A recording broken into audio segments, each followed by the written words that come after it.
Selamat pagi anak-anak.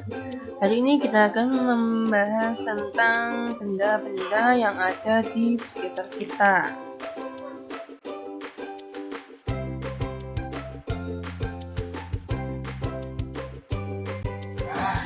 Contohnya yang pertama, kertas yang ada di sekitar kita. Biasanya kalau kalian mau membuat pesawat-pesawat atau membuat kapal-kapalan, membuat layangan, itu pasti kalian menggunakan kertas. Ada juga yang kalian ketika mengerjakan tugas itu juga menggunakan kertas berupa buku. Banyak benda yang terbuat dari kertas, seperti buku tulis yang biasa kalian gunakan. Ada juga tisu, kardus, koran, itu juga terbuat dari kertas. Kayu adalah bahan dasar untuk membuat kertas. Pembuatan kertas dilakukan secara bertahap di pabrik. Kayu-kayu besar itu dipotong hingga sebesar korek api. Nah, setelah itu kayu dipanaskan hingga menjadi bahan lunak seperti bubur. Bubur inilah yang disebut bubur kertas atau pulp. Proses selanjutnya, pulp diberi pewarna dan disaring hingga kandungan airnya habis. Pulp yang sudah kering itu meninggalkan ampas berupa serat selulosa yang saling terkait. Kemudian, serat selulosa ini digiling hingga pipi dan menjadi seukuran kertas yang diinginkan. Nah, setiap tahun ajaran baru, aku meminta ibu untuk membeli buku tulis baru. Namun, sekarang aku akan menggunakan buku yang lama. Buku yang lama, halamannya itu masih banyak yang belum terpakai. Jadi, jika ingin terlihat seperti baru, cukup ganti saja sampulnya. Ini itu yang dapat kita lakukan agar kita bisa menghemat kertas. Lalu, kalau aku akan memanfaatkan kertas yang masih dapat digunakan, contohnya seperti menggunakan kertas di dua sisinya. Nah, supaya apa? Supaya tidak menghabiskan kertas banyak-banyak.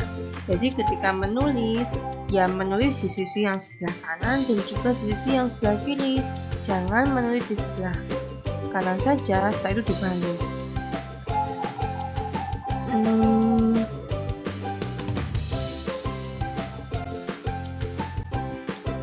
Sebuah fakta menunjukkan kalau kita menghemat 1 ton kertas, berarti kita menghemat 13 batang pohon besar.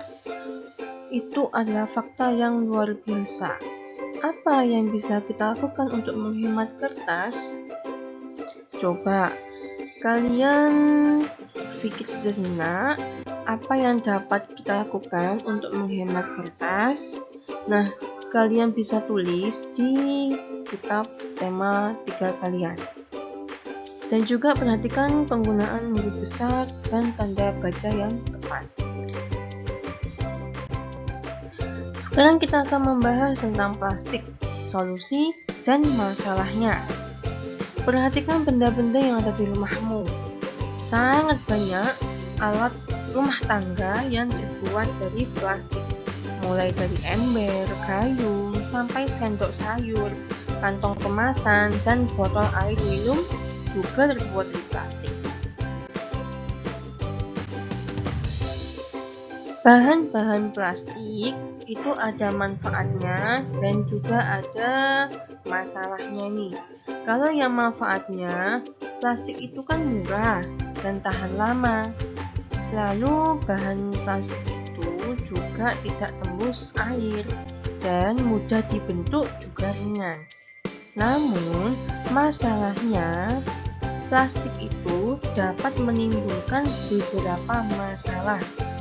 Contohnya, plastik membutuhkan waktu yang lama untuk terurai secara alami. Jadi, jika kita membuang plastik, itu akan dapat terurai atau hilang itu sekitar puluhan bahkan ratusan tahun.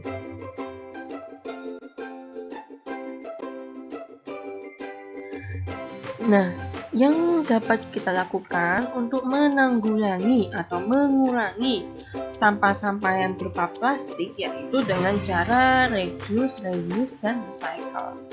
Yang pertama, reduce. Ini kita bisa tidak memakai kantong plastik ketika kita belanja atau ketika kita ke supermarket, pasar, itu kita membawa tas belanja sendiri yang terbuat dari kain. Lalu reuse itu menggunakan kembali, memanfaatkan kembali. Contohnya kamu memiliki botol-botol bekas plastik itu di rumah, bisa kamu gunakan kerajinan seperti membuat pot tanaman dari plastik bekas. Lalu yang recycle, kita ini akan memilah-milah. Ketika membuang sampah, kita akan memilah. Ini botol plastik, maka kita letakkan di sampah botol plastik. Ini sisa makanan, maka kita buang ke tempat sampah yang untuk sisa makanan. Ini sampah kertas, maka kita buang ke tempat sampah yang isinya memang untuk kertas. Untuk penjelasannya, reduce yaitu mengurangi penggunaan plastik.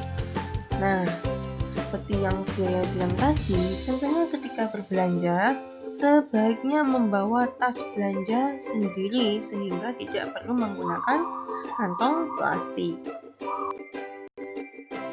Reuse yaitu memanfaatkan kembali sampah plastik. Misalnya, sampah kemasan botol minuman bisa digunakan untuk membuat pot bunga. Dan recycle yaitu daur ulang sampah plastik. Ini sih biasanya dilakukan oleh pabrik.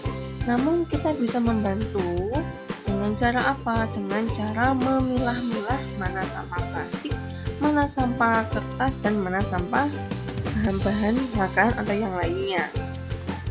Jadi kita bisa membantu proses daur ulang dengan cara dia mengumpulkan dan mengelompokkan sampah plastik. Oke anak-anak, cukup itu saja yang bisa saya sampaikan. Jadi kita sudah belajar tentang benda-benda yang ada di sekitar kita yang dari bahan kertas dan juga bahan plastik.